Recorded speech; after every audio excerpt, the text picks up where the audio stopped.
South India shopping mall లో blockbuster Ashadam #1 kilo sale.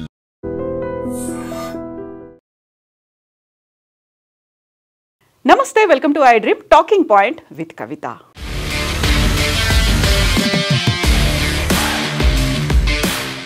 ఇదో హిందూ దేవాలయం. ఈ హిందూ దేవాలయం గురించి రెండు బౌద్ధ దేశాలు కొట్టుకుంటున్నాయి. అది కూడా దశాబ్దాల తరబడి కొట్టుకుంటున్నాయి. పదుల సంఖ్యలో మరణాలు సంభవిస్తే ఇప్పటికి వేలాదిగా నిరాశ్రయులయ్యారు.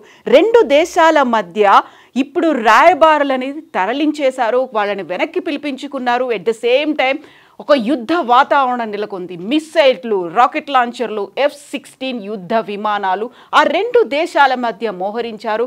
ఈ నిన్నటి నుంచి జరుగుతున్నటువంటి గొడవలతో 11 మంది చనిపోయారు, వందలాదిగా గాయపడ్డారు. అది కూడా ఒక హిందూ దేవాలయం గురించి రెండు బౌద్ధ దేశాలు గొడవలు పడుతున్నాయి. సో అది కూడా రెండు దేశాలు, అది బౌద్ధ దేశాలు, ఒక హిందూ దేవాలయం గురించి. ఇది మన పొరుగునే ఉన్నటువంటి థాయిలాండ్, కాంబోడియా మధ్య జరుగుతున్నటువంటి యుద్ధ వాతావరణం. దానికి ప్రధానమైనటువంటి కారణం ప్రిహా విహాయర్ అనేటువంటి ఈ శైవ దేవాలయం. శివుడి కోసం కట్టించినటువంటి ఈ దేవాలయానికి వందల ఏళ్ల చరిత్ర ఉంది. 9వ శతాబ్దంలో దీన్ని నిర్మాణం అనేది స్టార్ట్ చేస్తే కంప్లీట్ అయ్యేసరికి 10వ శతాబ్దం పూర్తయింది. అప్పటికి ఇది కాంబోడియా, థాయిలాండ్ మధ్య ఉంది. ఆ తర్వాత ఫ్రెంచ్ దేశం అనేది తమ ఆధీనంలో కాంబోడియాని ఉంచుకుంది. అప్పుడు బార్డర్స్తో కూడినటువంటి ఒక మ్యాప్ని డిజైన్ చేసింది. యాక్చువల్గా కాంబోడియా అండ్ థాయిలాండ్ రెండు దేశాల మధ్య 800 కిలోమీటర్ల బార్డర్ని పంచుకుంటూ ఉంటారు. ఇక ఈ ప్రిహా విహియర్ అనే ప్రాంతంలో ఏర్పాటు చేసినటువంటి గుడి కాబట్టి దీనికి అదే ప్రాంతానికి సంబంధించి ప్రిహా విహియర్ అనేటువంటి పేరు కూడా పెట్టారు. ఈ గుడిలో శివలింగం అనేది దర్శనమిస్తుంది. 2008లో ప్రపంచ వారసత్వ సంపదగా దీన్ని గుర్తించింది యునెస్కో. సో ఆ తర్వాత మళ్ళీ గొడవలు అనేది ఎక్కువయ్యాయి. యాక్చువల్గా కాంబోడియా ఫ్రెంచ్ ఆధీనంలో ఉండేది. ఫ్రెంచ్ పాలకులు 1952లో కాంబోడియాని వదిలి వెళ్ళిన తర్వాత 1954 నుంచి థాయిలాండ్ ఈ దేవాలయం కోసం పోరాటాలు చేస్తూనే వచ్చింది. అప్పుడు కూడా బోల్డన్ని చర్చలు, మధ్యవర్తిత్వాలు ఇవన్నీ అయినప్పటికీ కూడా కాంబోడియా అంతర్జాతీయ న్యాయస్థానాన్ని మెట్లు ఎక్కింది. అంతర్జాతీయ న్యాయస్థానంలో తమకు న్యాయం చేరమని వేడుకుంది. ఇంటర్నేషనల్ కోర్ట్ ఆఫ్ జస్టిస్ హేగ్లో ఉన్నటువంటి ఈ కోర్ట్ ఈ దేవాలయాన్ని కాంబోడియాకే చెందుతుంది అని ఒక తీర్పునిచ్చింది. దేవాలయం అనేది కాంబోడియాలో ఉన్నప్పటికీ దేవాలయ ప్రాంగణం మాత్రం థాయిలాండ్లో ఉంది. అది ఈ గొడవ పెంచడానికి ప్రధానమైనటువంటి కారణం ఏంది? 1962 నుంచి ఈ గొడవలు అనేవి అలాగే కంటిన్యూ అవుతున్నాయి. దీనికి ప్రధానమైనటువంటి కారణం ఫ్రెంచ్ అప్పుడున్నటువంటి పాలకులు మ్యాప్లో ఈ దేవాలయాన్ని కాంబోడియాలో చేర్చడమే అనేది. ఇద్దరి మధ్య ఒప్పందాలు అనేవి జరిగాయి. గతంలో జరిగినటువంటి 1904లో ఏదైతే ఒప్పందం జరిగిందో దాని ప్రకారం ఈ దేవాలయం మాకే చెందుతుంది అని థాయిలాండ్ చెప్తూ ఉంటే 1908లో ఇంకొక ఒప్పందం జరిగింది. దాని ప్రకారం ఈ దేవాలయం మాకే చెందుతుంది అనేది కాంబోడియా వాదన ఉంది. అప్పటి నుంచి పలు దఫాలుగా యుద్ధాలు అనేవి జరిగాయి. శాంతి ఒప్పందాలు ఇవన్నీ కుదుర్చుకున్నప్పటికీ 1962లో అంతర్జాతీయ న్యాయస్థానం ఈ దేవాలయం కాంబోడియాకే చెందుతుంది అని చెప్పిన తర్వాత 2008లో యునెస్కో ప్రపంచ వారసత్వ సంపదగా మిగతా దేశాల్లో ఉన్నటువంటి 28 స్థలాలతో పాటుగా ప్రిహా విహియర్ని కూడా గుర్తించిన తర్వాత ఈ పోరాటం, ఈ యుద్ధం అక్కడున్నటువంటి వాతావరణం మరింత వేడెక్కించేలా చేసింది. గతంలోనే పలు దఫాలుగా యుద్ధాలు జరిగాయి.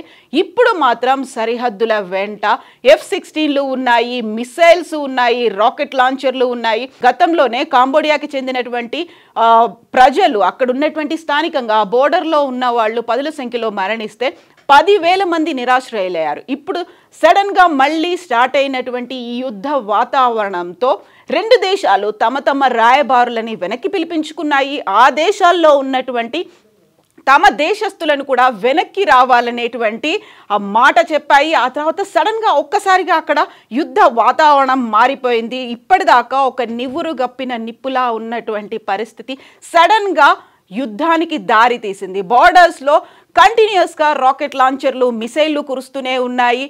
F-16 యుద్ధ విమానాల్ని కూడా మోహరించారు. ఈ నేపథ్యంలోనే సైనికులతో పాటుగా అక్కడున్నటువంటి స్థానికులు కూడా మరణించడంతో ఈ భీకరమైనటువంటి ఘర్షణ ఇప్పట్లో తెగే పరిస్థితి కనిపించట్లేదు. యాక్చువల్గా కాంబోడియా అండ్ థాయిలాండ్ మధ్య ఈ టెంపుల్కి సంబంధించి ఇలాంటి వాతావరణం అనేది ఉద్రిక్తతలు నెలకొన్న సమయంలోనే చైనా ఎంటర్ అయింది. చైనా కూడా నేను మధ్యవర్తిత్వం వహిస్తాను, నేను శాంతి చర్చలు చేస్తాను, మీరిద్దరూ కలిసి కూర్చొని మాట్లాడండి అని చెప్పినప్పటికి కూడా అటు కంబోడియా కానీ ఇటు థాయిలాండ్ కానీ ఒప్పుకోలేదు. ప్రస్తుతానికైతే అక్కడ ఒక భీకరమైనటువంటి వాతావరణం ఉంది. ఇక ప్రిహా విహియర్ అనేది శివలింగానికి డెవలప్ చేస్తూ అక్కడ గుడిని అయితే నిర్మించారు.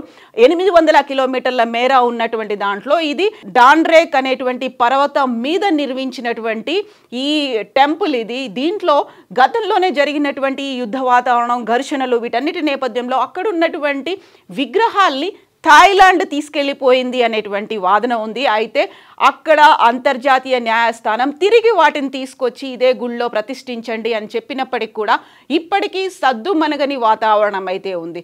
ప్రస్తుతానికైతే టెంపుల్ కాంబోడియాలో ఉంది. టెంపుల్ పరిసరాలు, దాని చుట్టుపక్కల ఉన్నటువంటి దేవాలయ ప్రాంగణం అంతా థాయిలాండ్లో ఉంది.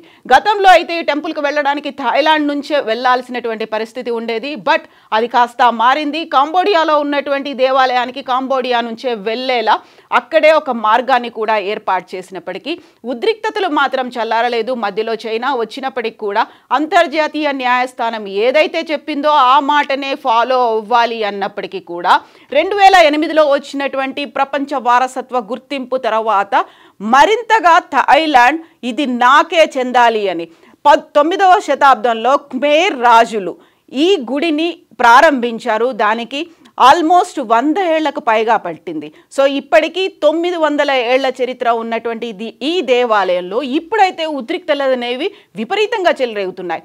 అందులోనూ ఇక్కడ ఉన్నటువంటి శాసనాలు కావచ్చు, అక్కడ రాసినటువంటి అక్కడ లభ్యమైనటువంటి విగ్రహాలతో పాటుగా సంస్కృతానికి సంబంధించినటువంటి పదాలు, శ్లోకాలు, విగ్రహాలు కూడా ఉన్నాయి.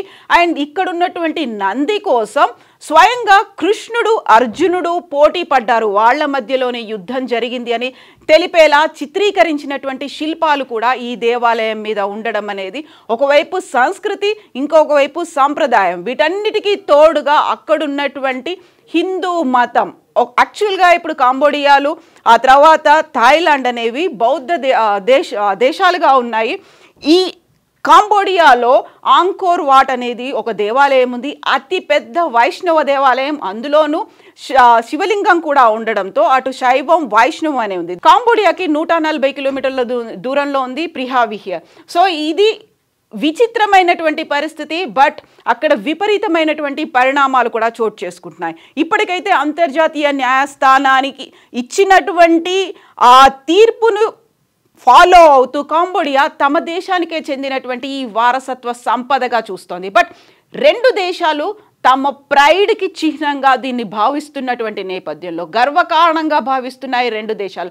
బట్ ఈ దేవాలయం హిందూ దేవాలయం ఏ బౌద్ధ దేశానికి చెందుతుంది? దీనికి సంబంధించి ఎవరు సామరస్యతను కురుస్తారు, ఎవరి వల్ల శాంతి చర్చలు అనేవి జరుగుతాయి, లేకుంటే అక్కడ ఎప్పుడు శాంతి వస్తుంది అనేదే తెలవాల్సినటువంటి అవసరం ఉంది. బట్ ఇది ఇంకా ఎన్ని రోజులు కంటిన్యూ అవుతోంది అనేది ఒక $1 మిలియన్ ప్రశ్నగా ఉంది. యాక్చువల్గా ఈ రెండు దేశాల మధ్య ఒక దేవాలయం గురించే ఇంత పెద్ద గొడవలు జరగడం, దశాబ్దాల తరబడి అది కంటిన్యూ అవ్వడం, ఎట్ ద సేమ్ టైం వందలాదిగా ప్రజలు చనిపోవడం, యుద్ధ వాతావరణం, F-16లు, ఫైటర్ జెట్లని మోహరించుకోవడం, వీటన్నింటినీ చూసిన తర్వాత ఇమ్మీడియట్గా దేశాలైతే రెస్పాండ్ అవ్వాల్సినటువంటి అవసరం ఉంది. అందులోనూ ప్రపంచ న్యాయస్థానం అలాగే యునెస్కో కూడా రెస్పాండ్ అవ్వాల్సినటువంటి అవసరం ఉంది అనేటువంటి వాదనలు వినిపిస్తున్నాయి. మీరేమనుకుంటున్నారు? కామెంట్స్ రూపంలో తెలియచేయండి. నిజంగా ప్రస్తుతం ఉన్నటువంటి సమాజం దేనికి ప్రయారిటీ ఇస్తుంది? ఆర్థిక సంబంధాల చుట్టూ మాత్రమే తిరుగుతుంది. మళ్ళీ ఎన్నికలంగానే చాలా విరక్తి కలుగుతాం. మంచి అనిపిస్తుంది కదా, లేడీస్ కూడా ఛాలెంజింగ్ జాబ్స్ చేసినప్పుడు చాలా బాగుంటది. ట్రాఫిక్ అసిస్టెంట్స్ గా నియమించిన ట్రాన్స్జెండర్స్ అందరితో సాల్యూట్ చేయించుకుంటున్నారు. ఫుడ్ డెలివరీ ఇవ్వటానికి వెళ్ళినటువంటి డెలివరీ బాయ్ అనిల్ పై కళ్ళ ముందు పెళ్ళండి